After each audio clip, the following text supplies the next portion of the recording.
18절에서 25절 말씀입니다.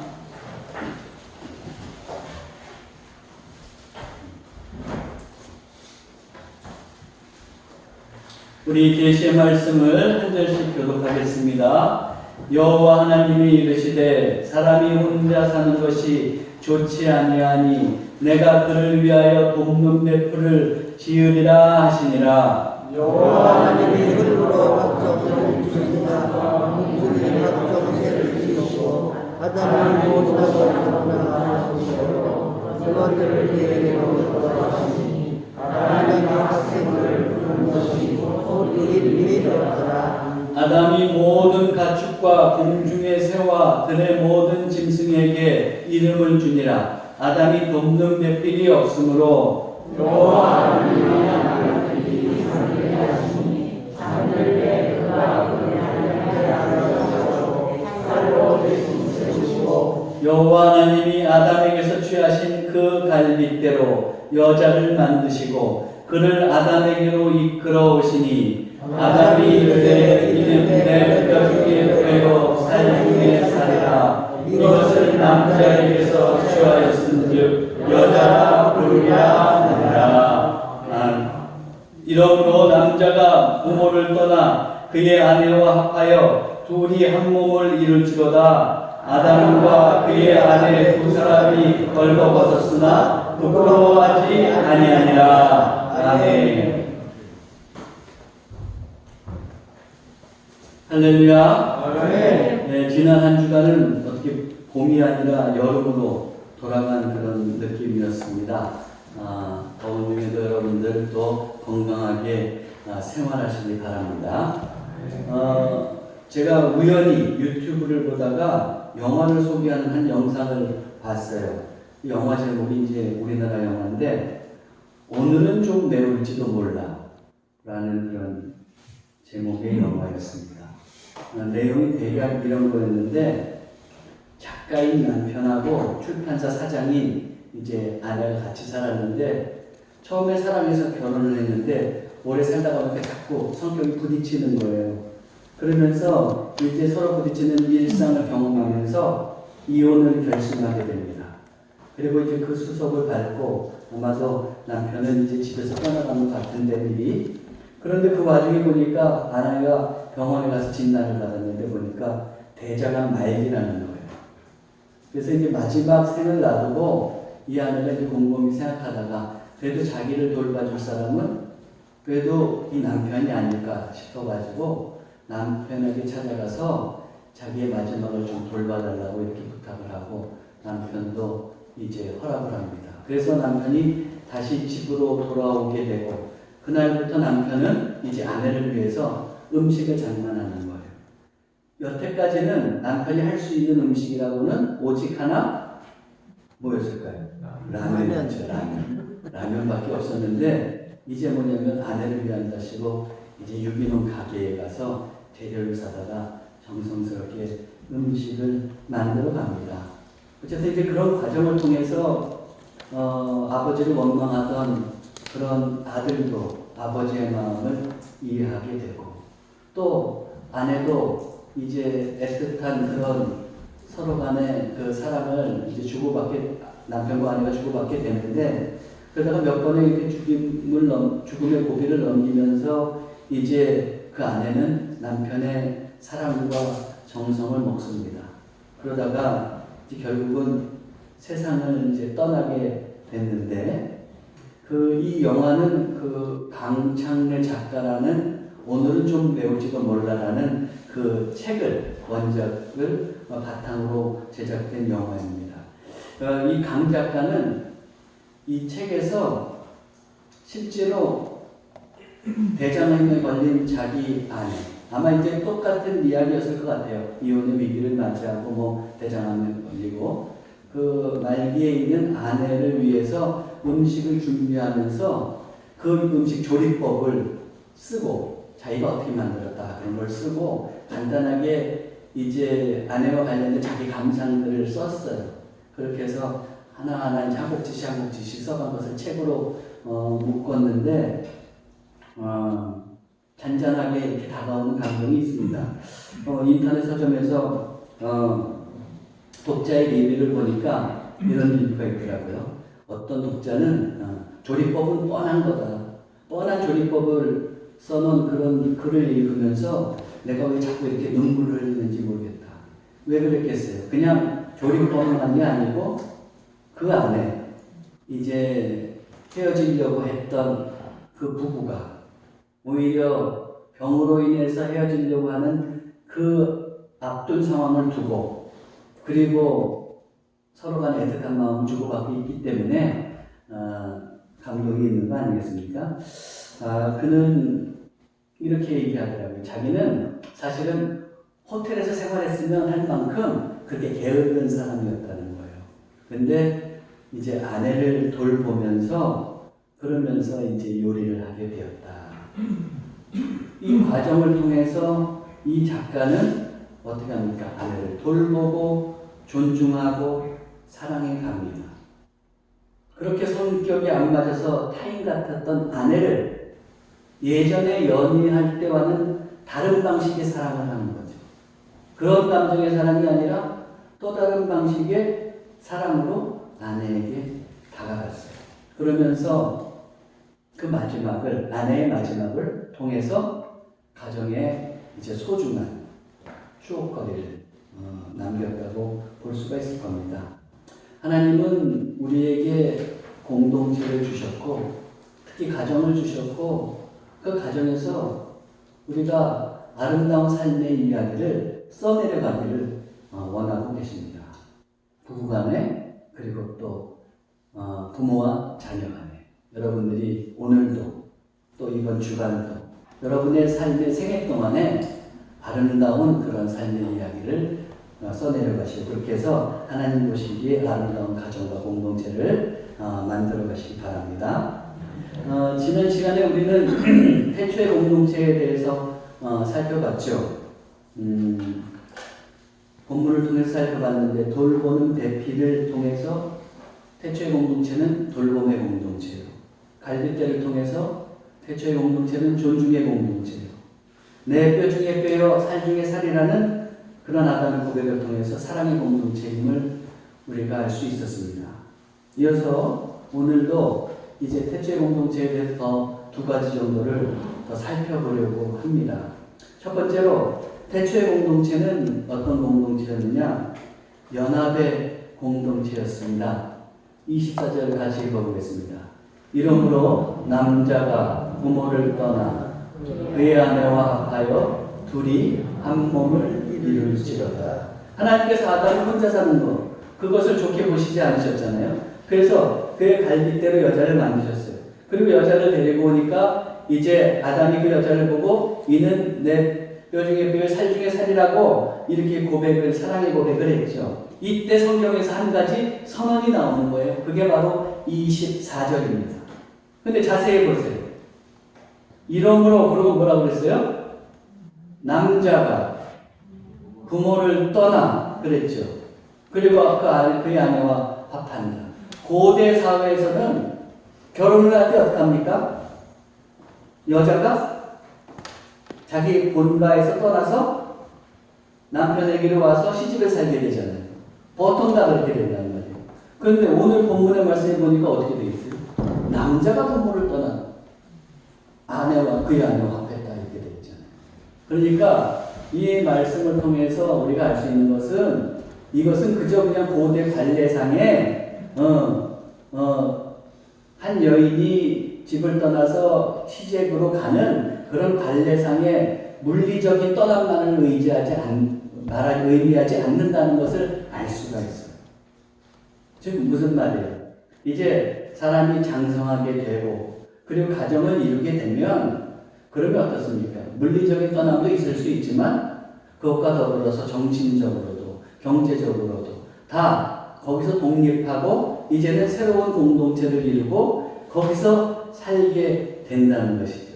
근데 거기서 그렇게 새로운 공동체를 이루고 부부가 살아갈 때 어떻습니까? 그의 아내와 합하여 둘이 한 몸을 이룰 줄다. 한 몸을 이루게 돼요. 한 몸.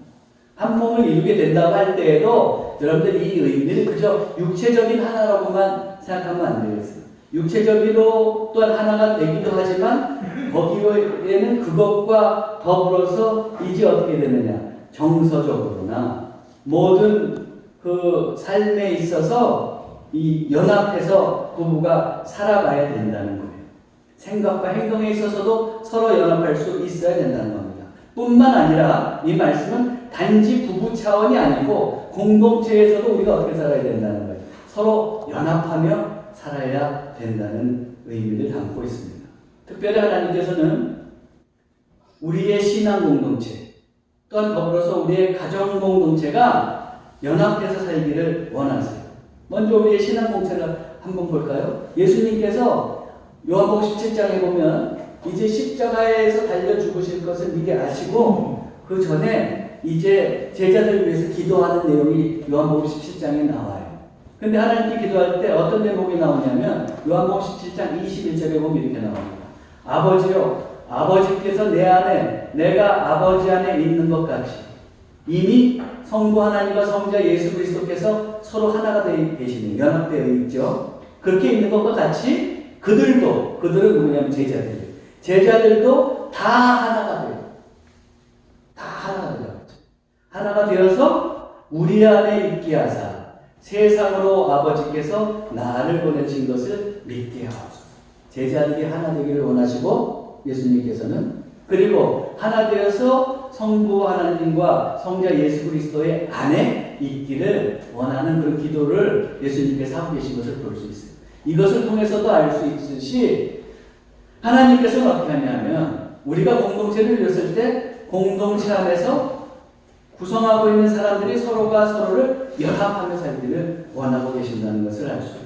또 가정 공동체는 어떻습니까? 시편 133편 1절 우리가 많이 본 말씀이죠. 뭐라고 되어 있어요? 보라, 형제가 연합하여 동거함이 어찌 그리 선하고 아름다워. 같이 연합해서 동거하는 게 선하고 아름답다. 그러면서 하나님께서 가정에서도 이렇게 연합하고 하나 되어 살아가기를 원하심을 우리가 알 수 있어요.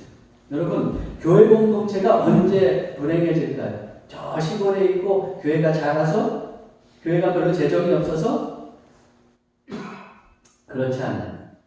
무엇보다도 하나 되지 못하고 분란이 일어날 때 그 교회 공동체는 불행할 수밖에 없는 겁니다. 제가 예전에 말씀드렸는지 모르겠지만 서울 강북교회에는 한 큰 교회가 있었어요.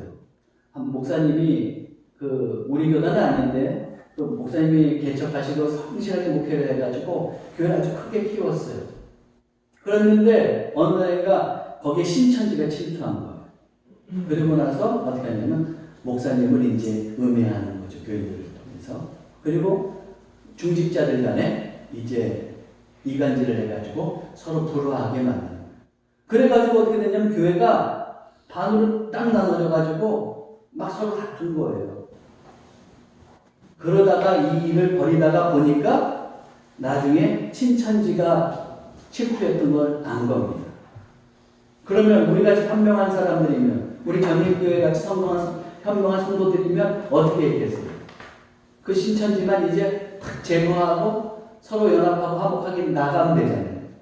근데 사람이 잘 안 되나 봐요. 이미 심리적으로 이쪽과 저쪽이 싹 갈렸어요.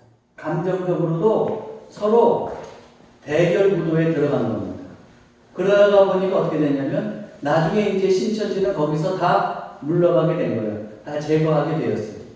그래서 신천지는 없지만 어떻게 됐냐면 교회는 여전히 둘로 갈라져서 싸웠습니다. 그러다가 어떻게 되냐면 교회가 두 쪽으로 나뉘어지고 교회 재산도 또 네 거다 내 거다 이래가지고 문제가 있다가 재산도 떼어서 나누는 그런 불행한 일이 일어났던 것을 제가 볼 수가 있었습니다. 이게 얼마나 안타까운 일이에요. 교회가 크고 작고의 문제가 아니라 중요한 것은 분열할 때. 분열할 때 교회는 가슴 아픈 일들을 겪게 되는 겁니다. 그리고 특별히 하나님께서는 우리의 신앙 공동체가 정말 하나님께 영광을 돌리고 하나님의 보시기에 아름다운 공동체가 되기 위해서는 연합하기를 원하신다는 것을 우리는 꼭 기억해야 됩니다. 그러기 위해서 우리가 교회 생활할 때 가장 중요한 건 뭐냐면 예수 그리스도를 우리가 교회의 머리로 세우고 우리의 자아를 조금 내려놓을 줄 알아야 돼요. 내 개인주의적인 자아를, 내 생각을 좀 내려놓을 줄 알아야 돼요. 저희와 같이 이제 그 영성 모임을 했던 그 개척교회 한 목사님이 계셨어요. 그 목사님은 참 신실하신 그런 분이셨는데 교회에서 작은 개척교회였는데 어느 날 보니까 이제 서울에서 월세를 얻어서 목회를 하고 계셨는데 정수기를 하나 좀 구해야 될 일이 생긴 거예요. 근데 이제 그때 이제 구성하고 있던 교인들이 한 30, 40대 그런 몇 가정이었던 것 같아요. 그렇게 해서 이제 하고 있었는데 하다가 보니까 우리 교회 여기 이제 물이 좋지 않으니까 좀 정수기를 하나 놔야겠는데 어떻게 하면 좋습니까? 그랬더니 이제 여러저러 의견이 나온 거죠. 그러다가 이제 어느 분이 어떤 의견을 했냐면 애들도 있으니까 우리가 좋은 물을 씁시다. 건강에 좋은 물을 씁시다. 그러면서 권했는데 뭐냐면 이제 고급 생수를 사다가 그렇게 해서 보충해서 쓰자고 그런 거예요. 고급 생수 사면 좋죠. 누가 몰라요? 근데 어때요? 월세를 내야 되는 작은 교회잖아요. 거기다가 목회자의 생활비까지 감당할 수 없는 그런 교회라는 말이에요.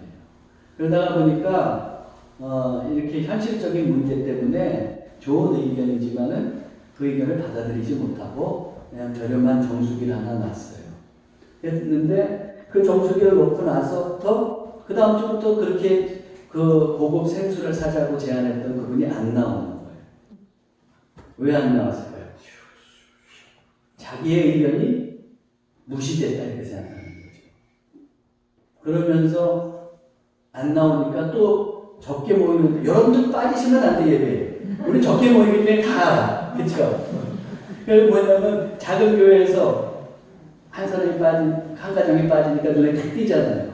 그러니까 그거 가지고 또 어떻게 되냐면 왜 안 나오냐 이러다가 그거 가지고 또 서로만 사랑살래하고 왜 또 이렇게 내보냈냐 뭐 이런 식으로 이제 일이 커지는 거예요.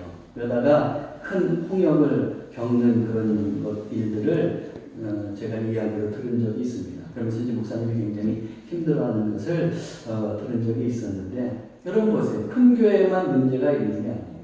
큰 교회고 작은 교회고 다 문제가 있을 수가 있습니다. 중요한 거는 그 문제를 어떻게 풀어가느냐.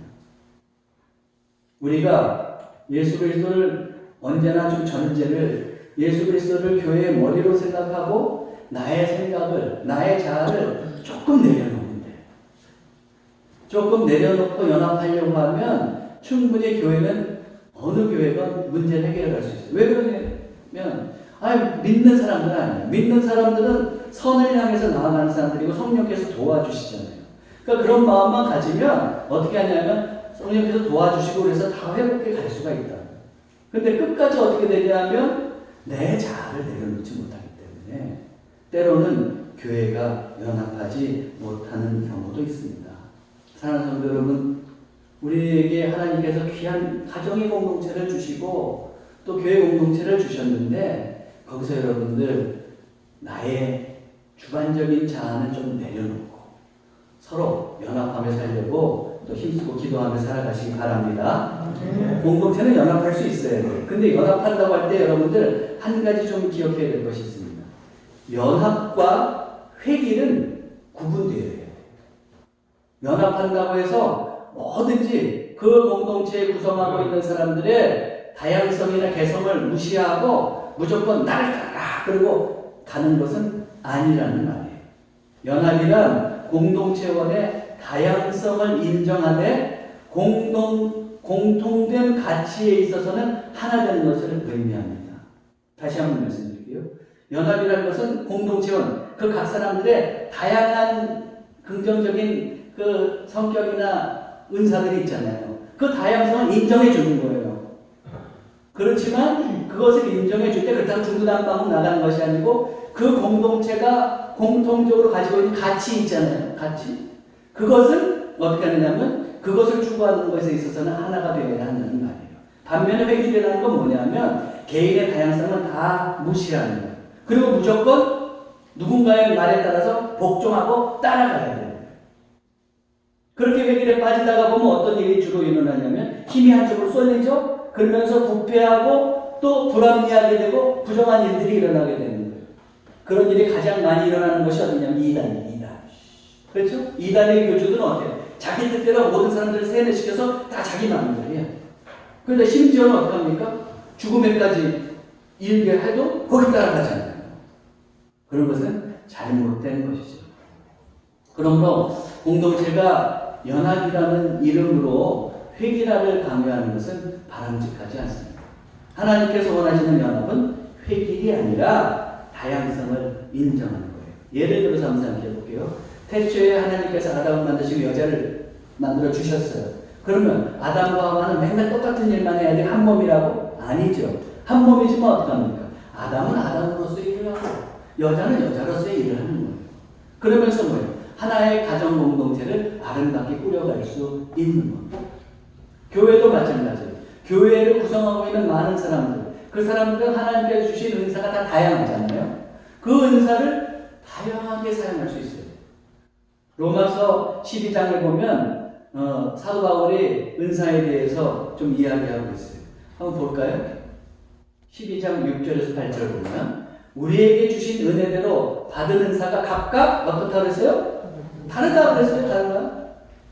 혹 예언이면 믿음의 분수대로, 혹 섬기는 일이면 섬기는 일로, 혹 가르치는 자면 가르치는 일로, 혹 위로하는 자면 위로하는 일로, 구제하는 자는 성실함으로, 다스리는 자는 부지런함으로, 공의를 베푸는 자는 즐거움으로 할 것입니다. 다 각각 자기 일에 충실하면 되는 거예요. 다양하게. 그렇죠? 하나님께서 기뻐하시는 그 일로 은사를 가지고 충실하면 되는 거예요. 오직 하나만 하는 건 아니라는 거예요. 그러면서 이렇게 각자의 자리에서 충실하게 자기 은사를 발휘할 때 그 공동체는 어떻게 됩니까? 아름다운 신앙의 모자이크를 그려간다고 할까요? 그런 아름다운 공동체가 될 수 있는 겁니다. 그러나 교회의 구성원들은 다양하게 일하되 믿음의 고백에 있어서는 하나가 돼요. 다 하되 뭐예요? 삼위일체 하나님에 대한 믿음, 하나님 나라에 대한 믿음, 이건 변할 수가 없는 거예요. 예수 그리스도께서 우리를 구원하셨다고 하는 그 믿음, 그건 변할 수가 없는 거잖아요. 그렇죠? 거기에 있어서는 우리가 하나가 되는 거예요. 하나가 되되 그거를 목표로 향해서 다양하게 하나님께서 주신 은사대로 일할 수 있어야 되는 거예요. 여러분들 우리 교회 요람에서 이걸 보셨는지 모르지만 우리 전일교회는 이 전일이라고 하는 이름을 가지고 세 가지 전일교회 정신을 우리가 만들었어요. 뭐예요? 우리 전일교회는 이제 온전전자에 한일자를 쓰고 있는데 온전하다는 건 저는 또 모두라는 뜻도 있습니다. 그래서 첫 번째, 모두 하나가 되는 공동체라고 했어요. 그렇죠? 하나가 되는 공동체를 우리는 지향합니다.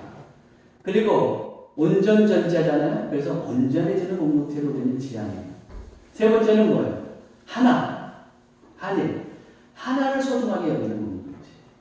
우리가 모두 하나가 된다고 해서 개인의 개성을 무시하거나 은사를 무시하는 게 아니고 하나님 나라를 향해서 각자 한 사람 한 사람의 인격을 존중하고 그리고 각자 그 한 사람 한 사람이 그 은사대로 살아가는 그것이 바로 우리 전일교회의 또 정신이기도 합니다. 기왕에 나왔으니까 오늘 말씀드렸는데 여러분도 이것을 기억하고 또 우리와 같이 신앙생활하면 더욱더 아름다운 공동체를 만들어갈 수 있을 거라고 생각합니다. 어찌든 어떻습니까? 공동체는 연합하되 다양성 속에서의 연합이라는 것을 우리는 꼭 잊지 말아야겠어요. 사랑하는 성도 여러분, 태초의 공동체처럼 여러분의 공동체에서 연합하며 살아가시되 다양성을 인정하시고 그렇지만 그 공동체가 추구하는 그 가치에 있어서는 하나가 되는 그런 삶을 살아가시기 바랍니다. 두 번째로 태초의 공동체는 또 어떤 공동체였느냐? 저를 따라서 해보세요. 용납의 공동체. 25절 같이 읽어볼까요? 아담과 그의 아내 두 사람이 벌거벗었으나 부끄러워하지 아니하니라. 벌거벗었으나 두 사람이 부끄러워하지 않았다. 벌거벗었다. 부끄러워하지 않았다. 그것은 뭐예요? 벌거벗었지만 부끄럽지 않아요. 서로가 서로를 그냥 받아주는 거예요. 근데 벌거벗었다는 것은 알몸 그 자체만을 알몸 그 자체를 말하는 것이기도 하지만 뭐예요? 또 하나는 뭐냐면 자기 자신을 상대방에게 그 모습 그대로 보여주는 걸 이야기하는 것도 있습니다. 나를 그대로 노출시키는 걸 노출시키는 거.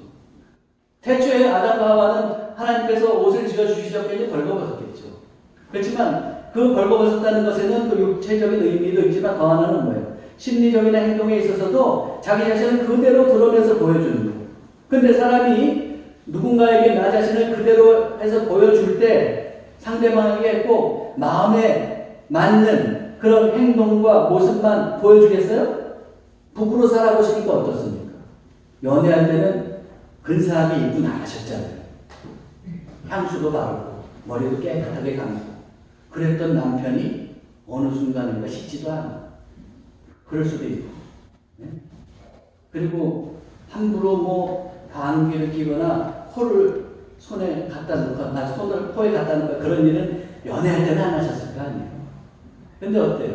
살다가 보니까 자연스러운 모습을 보여줄 때가 있죠. 어쨌든 제가 이런 예를 든 거고 살다가 보면 어떻습니까? 자기를 노출할 때 그때 특별히 배우자가 볼 때 마음에 드는 모습만 있는 건 아니란 말이에요. 그럼에도 불구하고 부끄러워하지 않을 정도로 받아줬어요. 아담과 하와는. 그렇죠? 받아줬단 말이에요. 그러면 이렇게 받아준다는 것은 상대방을 용납하려는 마음이 있기 때문에 가능하다는 것을 우리가 알아야 돼요. 그러므로 공동체가 공동체답게 평화롭게 유지해 가려고 하면 어떻게 되느냐 하면 서로가 서로를 용납할 수 있어야 돼요. 용납이라는 것이 굉장히 중요합니다. 허물을 받아들이지 않고는 그 공동체는 유지될 수 없습니다. 사람에게 다 약점이 있어요. 약점을 들춰내려고 한번 생각해 보세요. 약점을 들춰내려고 해서 거기서 들춰지지 않는 사람이 있다? 그럼 그는 신적인 존재죠. 누구에게나 있다.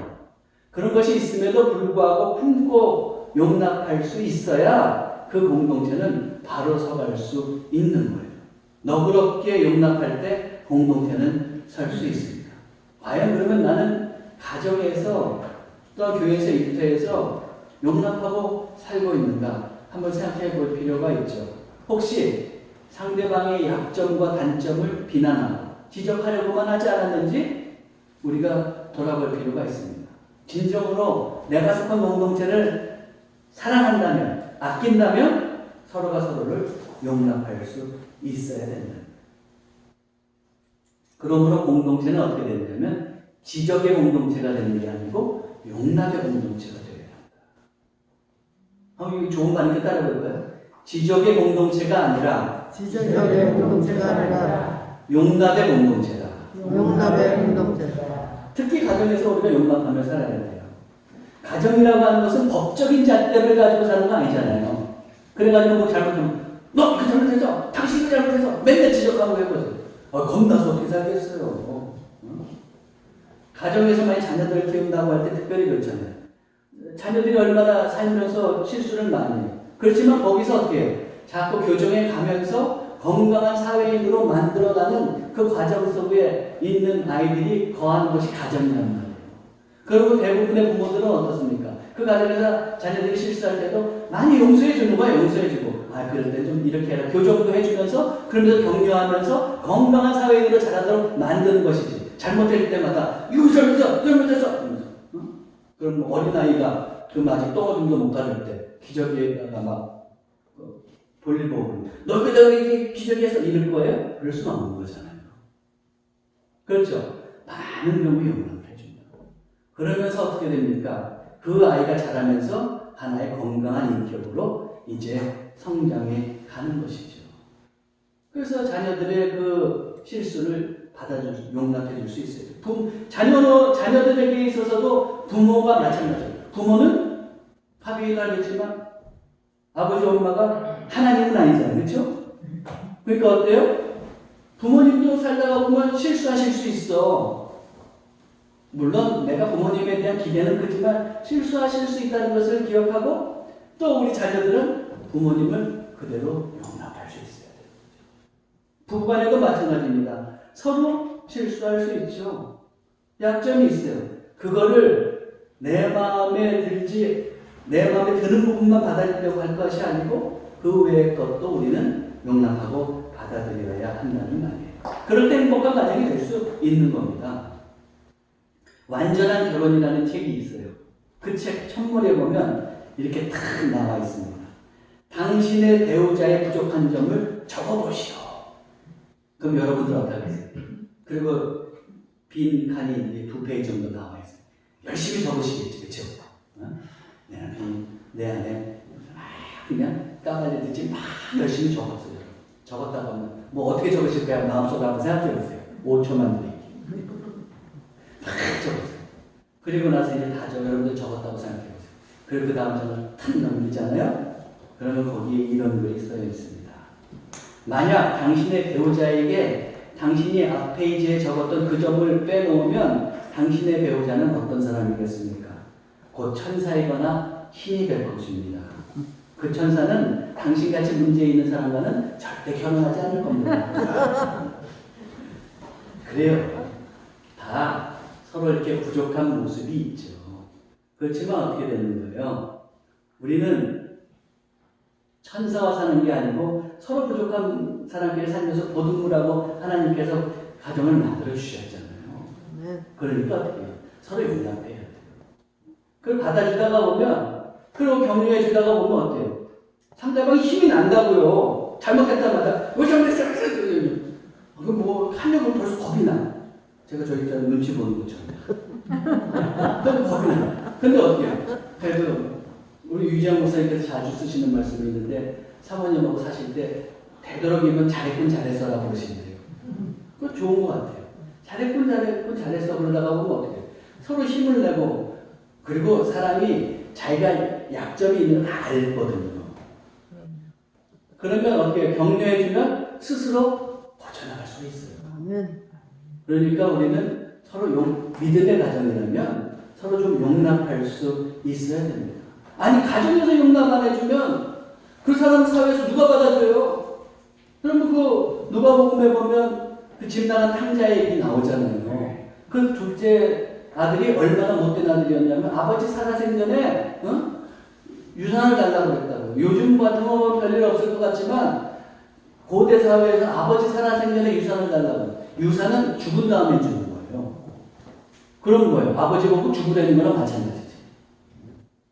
그런데도 어때요? 유산을 주지 않아요. 그거 가져가서 뭐 사업해서 그냥 돈이나 잘 굴렸으면 문제가 없어. 근데 가져가서 허랑방탕하게 살다가 다 날려버려요. 나중에는 배 철철 굶다가 어떻게 해요? 돼지 치는 곳에 가가지고 거기 연명하잖아요. 근데 그러면서도 배가 고파. 돼지가 먹는 쥐염 열매를 먹고 싶어. 그래갖고 침 질질 흘리다가 생각해보니까 자기 아버지 집에는 종들도 잘 먹는 거 기억나는 거예요. 아, 이럴 거에는 아버지한테 가서 내가 잘못했다고 그러고 아버지 종이나 해야겠다. 그리고 가잖아요.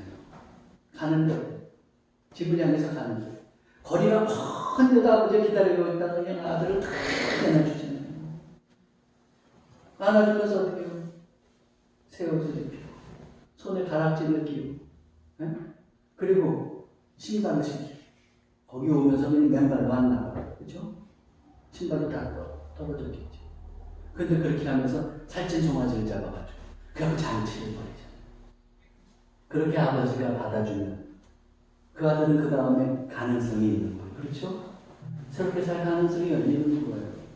가정에서 이런 아들 안 받아주면 어디서 받아주겠습니까?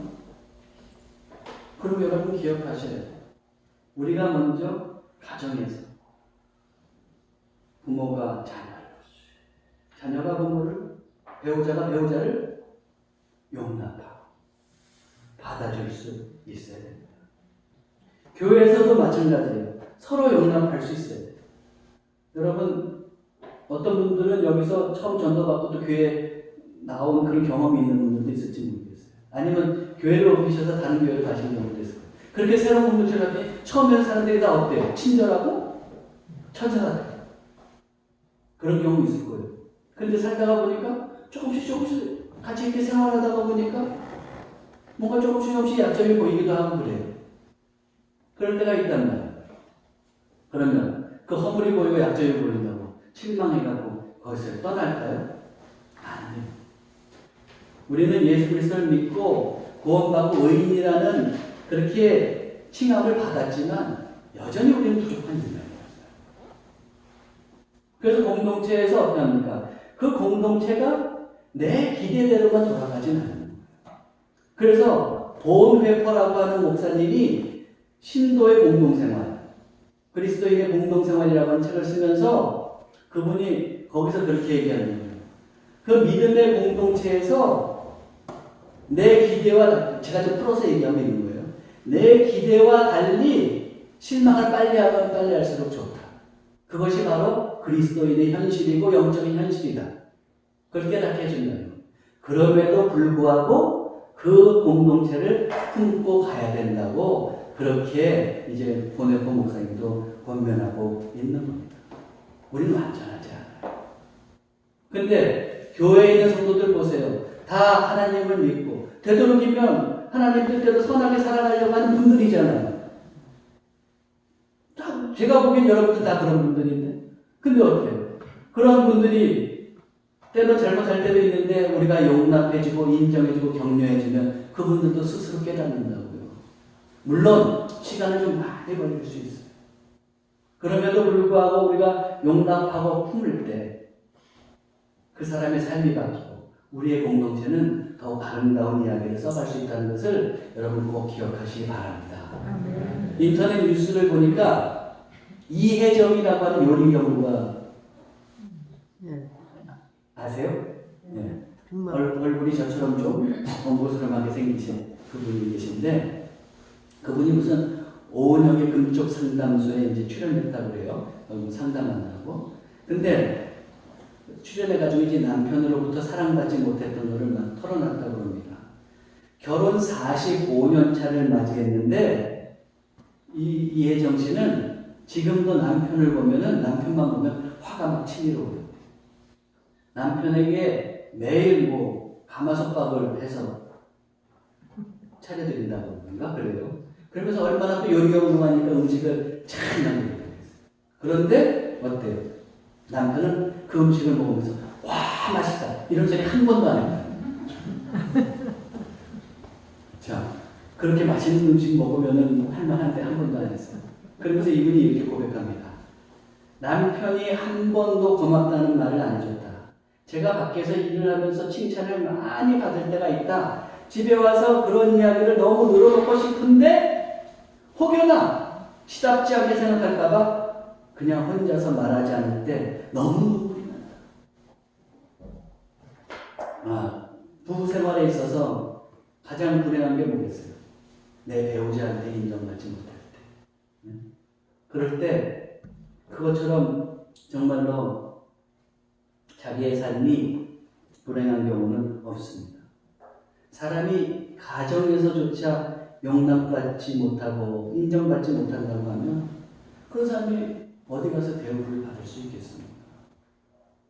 교회 공동체가 용납해주지 않는다면 어느 공동체가 용납해줄 수 있겠어요? 사람들이 어떤 사람들이 오든지 간에 교회 와서는 내가 아무리 다른 사람들이 세상에 지적해도 교회 와서는 사람들이 나를 인정해 줘서 한숨을 푹 쉬면서 그러면서 심리적으로 좀 위로받고 그걸 받고 싶은 거 아니에요? 우리 모두. 근데 교회 와서도 우리가 좀 나쁘게 얘기하면 지적질만 누군가가 해야 된다 그러면 사회에서도 스트레스가 있는데 교회에서도 우리가 위로받지 못하고 그러면 얼마나 불행한 삶이 되겠습니까? 하나님께서는 우리의 공동체가 서로가 서로를 이해하고 용납하며 살기를 원하신다는 것을 여러분 꼭 기억하시기를 바랍니다. 태초의 공동체는 연합하는 공동체였습니다. 용납하는 공동체였습니다. 여러분들이 한 주간을 살아가시면서 이런 공동체가 되도록 기도하고 또 아름답게 가꿔서 가시기를 주님의 이름으로 축원합니다. 기도하겠습니다.